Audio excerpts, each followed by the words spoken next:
Hey guys, today we're back in the Lushun here, and I finally had myself a good game in this thing.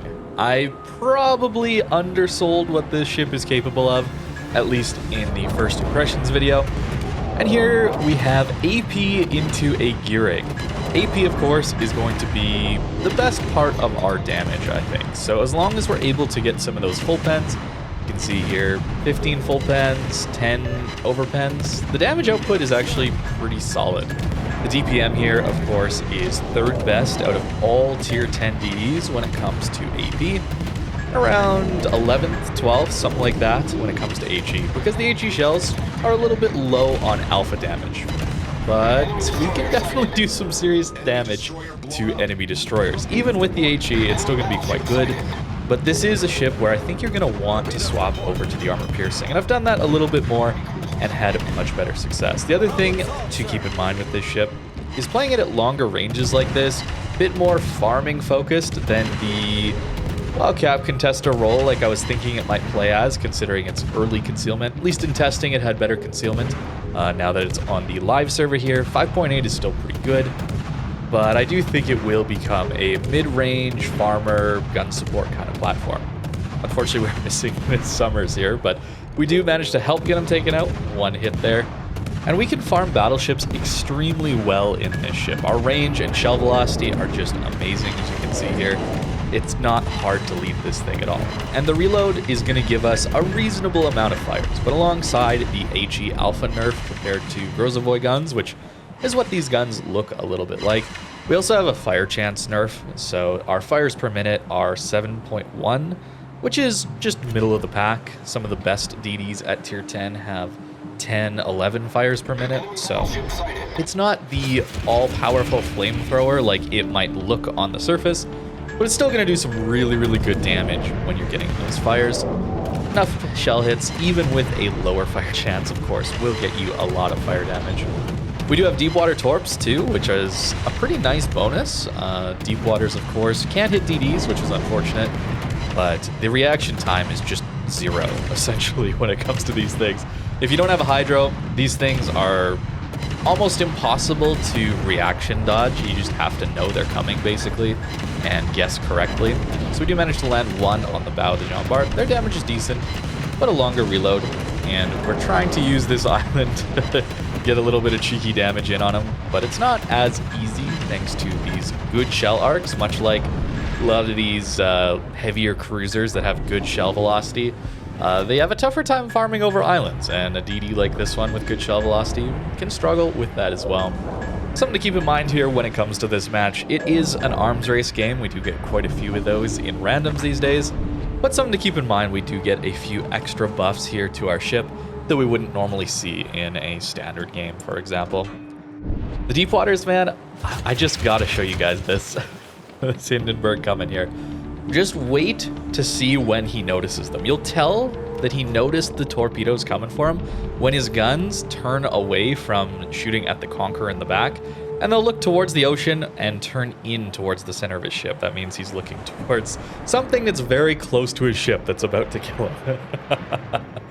He does not have any idea the Torps are coming for him. Fortunately, he doesn't have his Hydra up. A Hindenburg could have that, but he doesn't see the Torps, doesn't see the Torps, still doesn't see the Torps, still doesn't see them.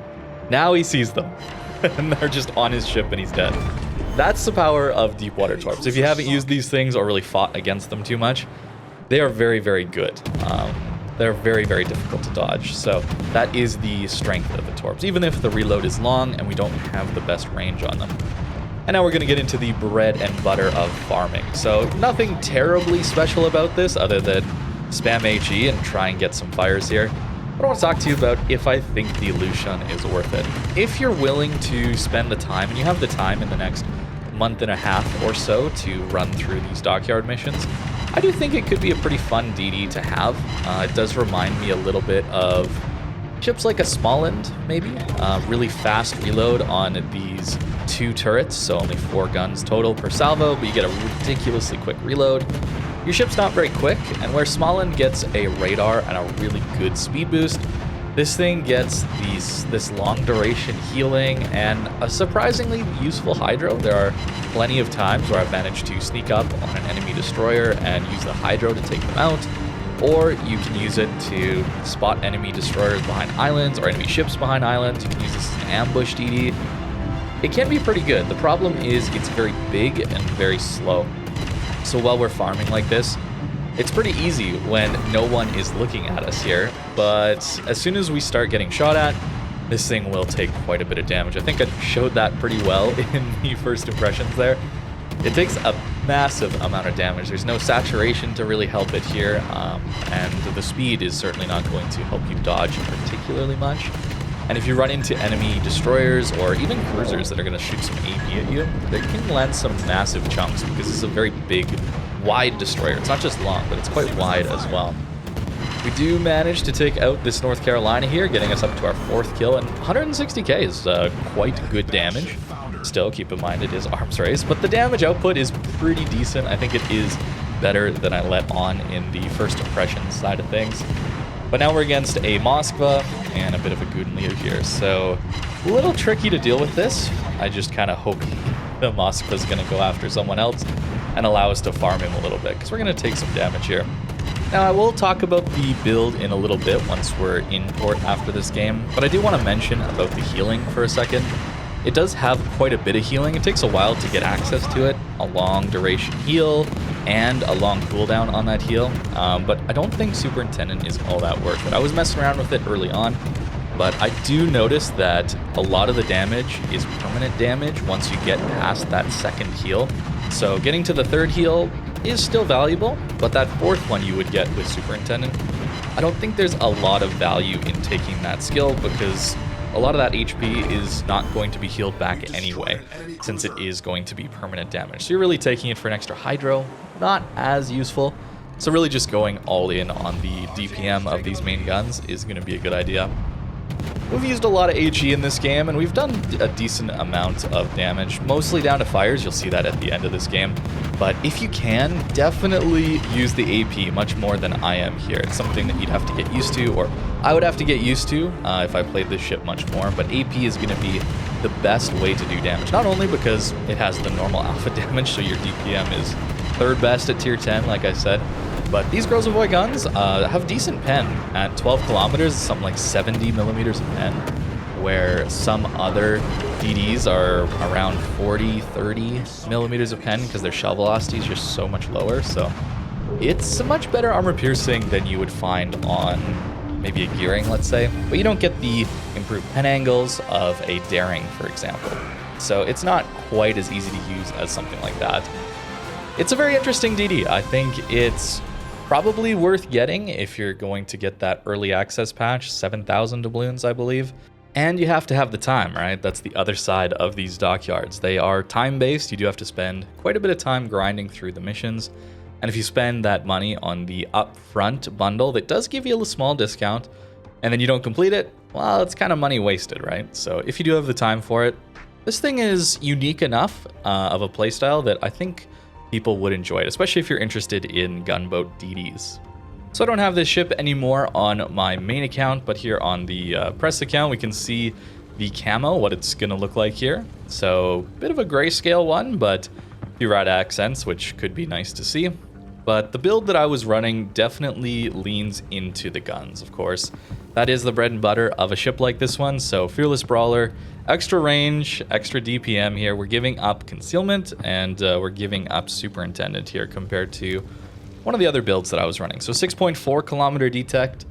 This build was around 6.2 detect when I was playing this ship. So small nerf there, but I don't think it would impact things too much. Maybe that first gearing engagement that we saw in this game might have changed slightly, but even then, that gearing was bow in, so I still think we would have ended up spotting him and doing some really good damage there anyway. So this is the build that I would probably be running on this ship when I do end up getting it, and then the upgrades here.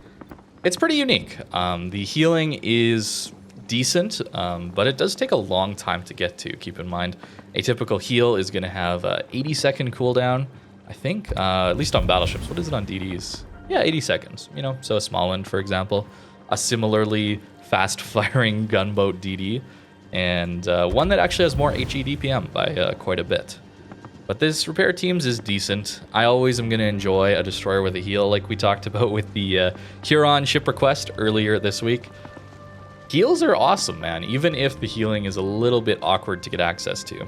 Hydro is always going to be nice. 5.5 kilometers is great here, but not a radar's worth of power, certainly. But this thing being so big and clumsy, maybe it's really nice to, you know, if you're charging a DD or you know Torps are on the way, allowing you some little bit of heads up there. 360 turrets are quite nice on this thing, but it's big, it's pretty slow, and the guns, at least the HE, are a little anemic, but the armor-piercing DPM is great, and if you manage to get a lot of fires, which is a little more down to RNG, the damage output, as we saw, was pretty immense. So 6 kills in the Lushun is a pretty solid game. I hope you guys enjoyed that one, and let me know what you think of this thing. Are you going to go for the Dockyard this time?